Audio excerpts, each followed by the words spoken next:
first of all, in reference to Muhammad Ali, I mean, I already knew. I mean, just based on the situation. I mean, his celebrity and his talent, and and all the brouhaha. I mean, I could just only begin to imagine him being a hot mess and just having the sensibility to all that. But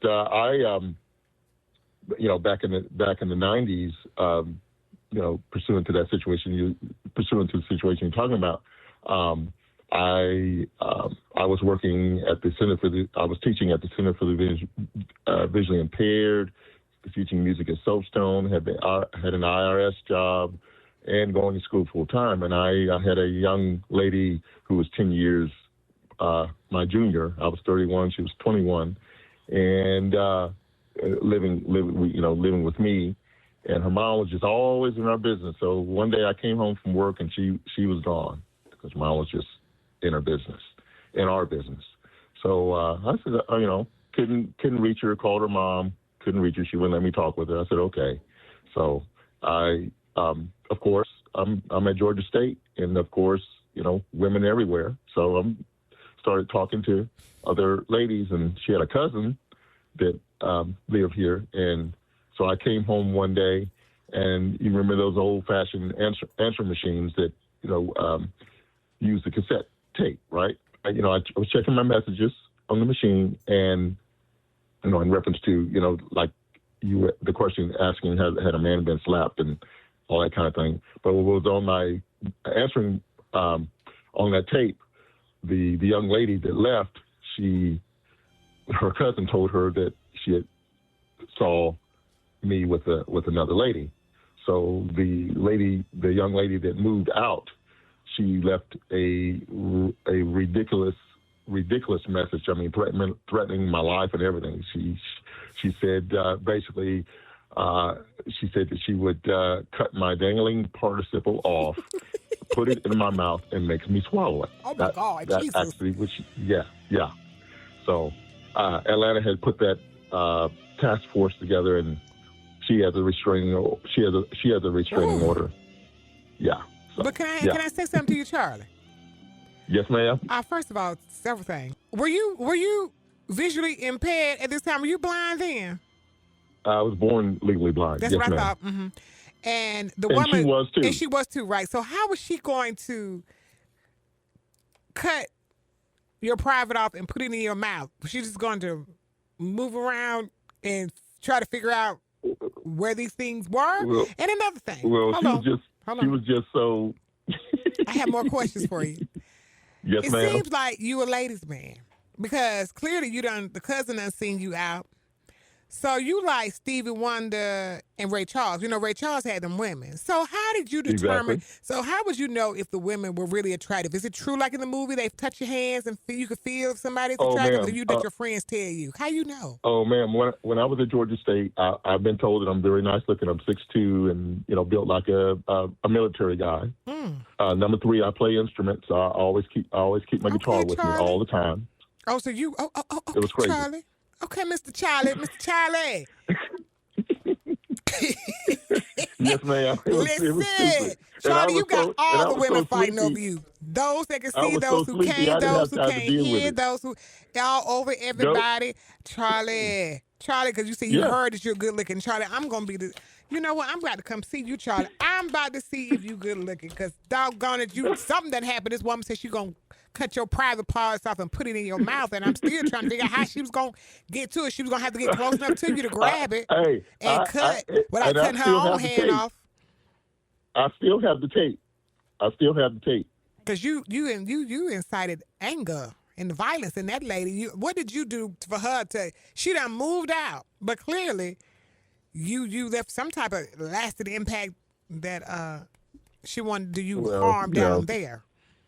Well, I've studied masters in Johnson, Kinsey, and Height, and hey, you can deduce from there. What? See, this is what's going on with Charlie, y'all. Charlie. Ooh, and by the way, my late wife, she was, she studied. She put me even up more up on game. She studied the Kama Sutra, so that's how we. That's kind of how we get down. You know what? Charlie telling all his business. Now watch what's gonna happen, Charlie. We're gonna have all kind of women calling to the station. Can we get Charlie's number? How can we find Mr. Charlie? Mr. Charlie located. Because Mr. Charlie probably got some tricks. You know, maybe. I'm just saying what I'm saying. Yeah. Well, old boy is coming to town. You know, here's one of his songs. You know, they're talking about was that 23rd, 24th. He's got that song. The neighbor's in my name. Hello. Ooh, Charlie really cutting up. All right, all right, Mr. Charlie. I ain't fooling with you this morning, baby, because you said I heard they tell me I'm good looking, and I'm what you said 6'2". Yes, ma'am. 6'2" and good looking.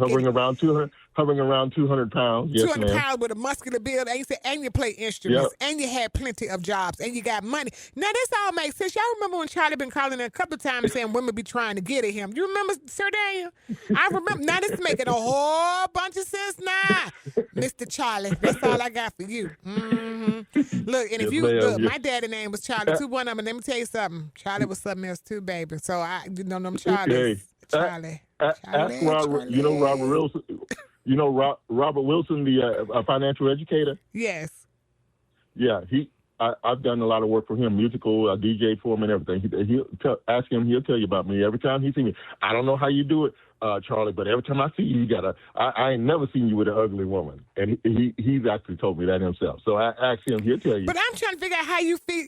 Is this real? Like you really touching their hand? Like how you know? Or you just ask somebody how she look? I'm just trying to understand. Well, I mean, they come to me. They present themselves to me. But how do you know if they're attractive or not? Because like Ray Charles, women was always pretty. Yeah. Stevie Wonder, but how do y'all know whether or not you with an ugly or pretty? Well, anybody's ugly. Pretty versus a lesser. I don't know. How do you know how people look? Because they, I was over at Lady Bird. I hang at. That's one of the places I hang over. Lady Bird Mess Hall. And they coming out. Whatever you just say you hanging out to, I bet guarantee you it's gonna be a whole bunch of them show up down. You done told where you gonna be, and they gonna be there, baby. And I'm sitting at the bar, and one of the girls, a girl comes over and literally puts my hand on her face so I can feel how she looked. What? How can you touch them on the face to see how they look? Because that's how I can tell how they look, in the face. Charlie, this sound like a lie. But I mean, it don't sound like a lie. But how do you just touch somebody in the face and tell how they look, Charlie? Well, I mean, the tactile don't tell the truth. I love high cheekbones. I love beautiful lips.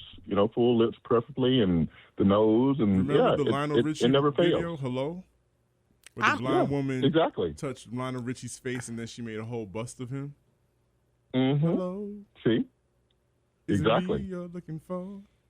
Exactly. You know what? Let me get off this doggone radio with you and Sir Daniel with y'all foolery. Because I just got to go. You have made my day. If this is not a good, let I tell you something, you have made my day. And where's that you hang out to the birds? Where did you say you hang out? Lady Bird Mess Hall, Grover Mess Hall is off the chain. Oh, and the Vortex is awesome too. Guarantee you're going to be running into these women now at the Lady Bird Hall. Yep. I guarantee you just did an open advertisement this morning on the Wake Up with the Morning Show. And they have them packed like sardines on Friday and Saturday. And now they really know that you coming. They're gonna be there. They're gonna be waiting on you. Say, I heard you on the. Listen, Charlie, I heard you on the radio. I'm single and ready to mingle. Watch what's going to happen, Mr. Charlie. Okay. Well, all right. You have a good day. Thank you for this entertainment you gave us this morning. You're waking up with D on News and Talk, WAOK. I heard him say, don't blame Mr. Charlie. Mr. Charlie is just